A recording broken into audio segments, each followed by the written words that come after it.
Peggy 18.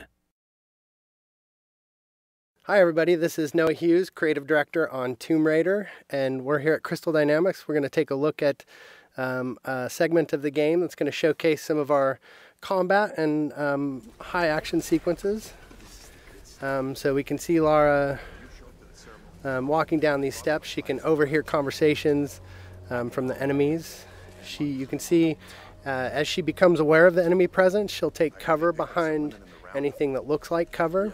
So that's something that's automatic, and we really promote the ability to freely move within cover and move throughout cover. So Lara's assessing the situation.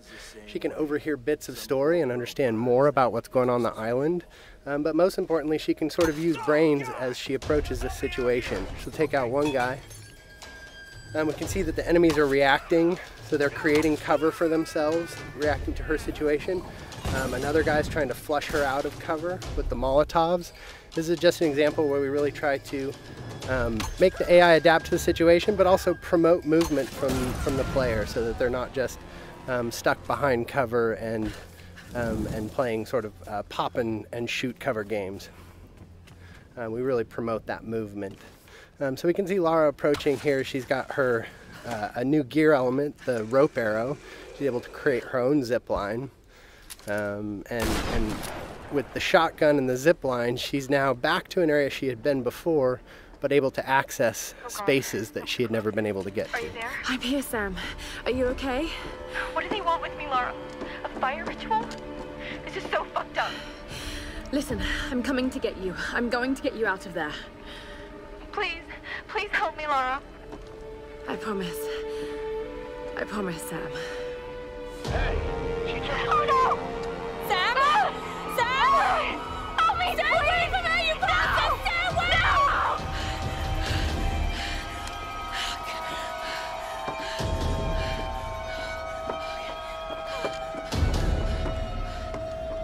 So we can see that Lara's friends, in particular Sam, is in trouble, and she has a very clear goal now, which is to make her way to the scavenger fortress where Sam is being held. So she knows that's down at the bottom of the mountain, and she's going to find a way down. I don't know. Another part of the plane? Keep working. I'll go check it out.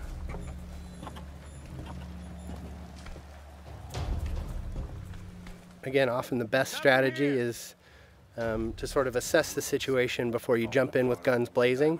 Of course, you're always welcome to just open fire, but the game really promotes sort of that tactical approach in some situations. So Lara's able to wait till she has a clear vantage of the situation without being spotted by the enemies.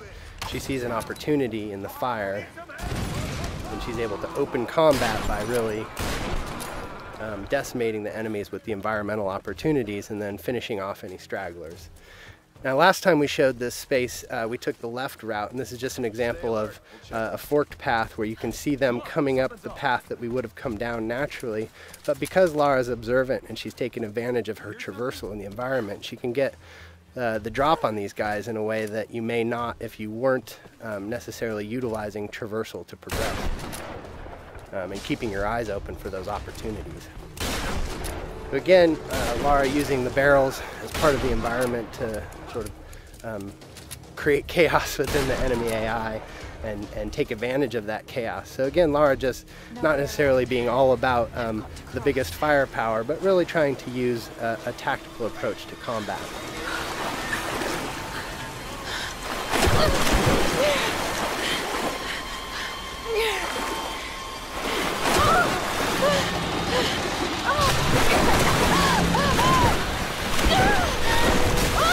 As is often the case, Lara's intended path down the mountain isn't necessarily where she ends up. So we could see an example of sort of a brutal death as Lara misnavigates the situation in the flood here. And we try to create these spikes of intense moments where maybe plan A doesn't pan out and Lara's forced to deal with plan B. You can see her shooting out barriers with the shotgun. This is another example of us trying to use gear acquisitions as something that provides new skills in the environment beyond just combat.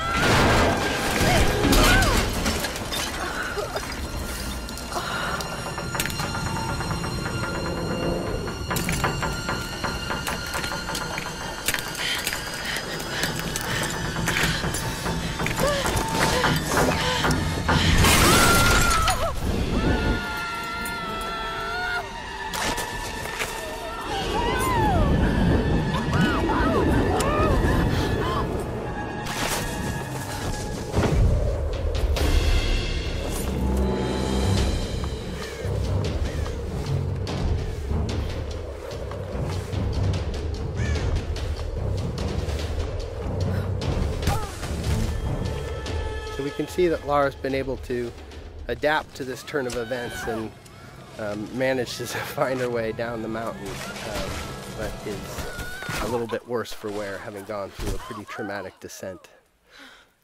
So we see Lara sort of shaken from the experience, and ultimately this is really just awakening injuries that have started since the beginning of the game. You can see her side is already bleeding from experiences she had when she first washed up on the island, and that's just been made worse by her traumatic descent. And so we're sort of introduced to this new space. This is the scavenger town, and up on the mountain you can see the ancient palace, which has been fortified by the scavengers, and really that's where Lara thinks Sam is being held.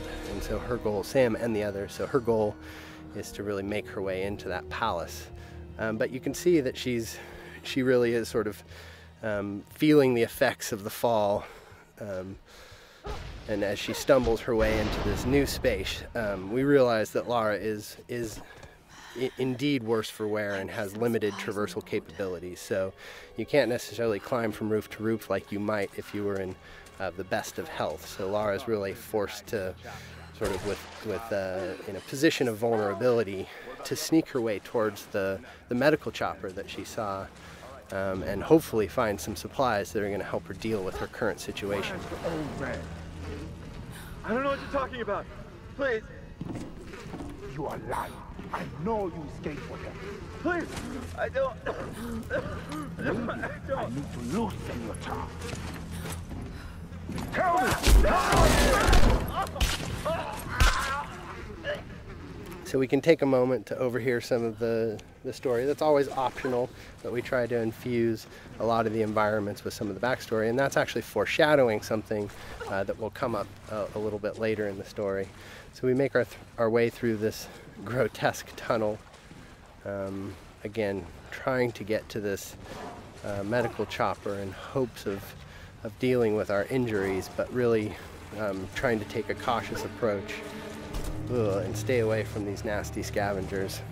We're starting to sort of get into the heart of it. This is Lara's journey into the belly of the beast, so to speak, and we really see her sort of having to engage in direct conflict in ways that she hasn't up until this point in the game. So we can assess the situation. The guy on the top was a threat. We see an opportunity with a barrel to soften up the enemies here, but this is an example of a trap. Lara stepped in the wrong place and ended up strung upside down, and that's us just trying to keep the player on edge. We have the enemies, the scavengers, really having a presence on the island here, almost a guerrilla approach to combat, where they sort of take advantage of their home court. So we see combat progress from sort of that opportunity to initiate with tactical opportunities, taking out patrolling guards and exploding barrels, but then ultimately sort of being forced to confront them directly in order to get to her goals. And that's something that Lara is constantly dealing with, is this need to do whatever it takes to survive. And if these guys are presenting a threat to her, she's seen what they're capable of, and they're standing between her and sort of her ability to deal with her wounds. So we're making use of cover in combat. Again, this is the soft cover or fluid cover system that really allows Lara to easily slide in and out of cover without really necessarily sticking in place, and celebrating that ability for Lara as a character to make use of her athleticism and movement as she takes on the combatants on the island. So with our piece of gear, our rope arrow, we've been able to pull our way into the crash chopper here, which is where Lara hopes to find something to deal with her injuries.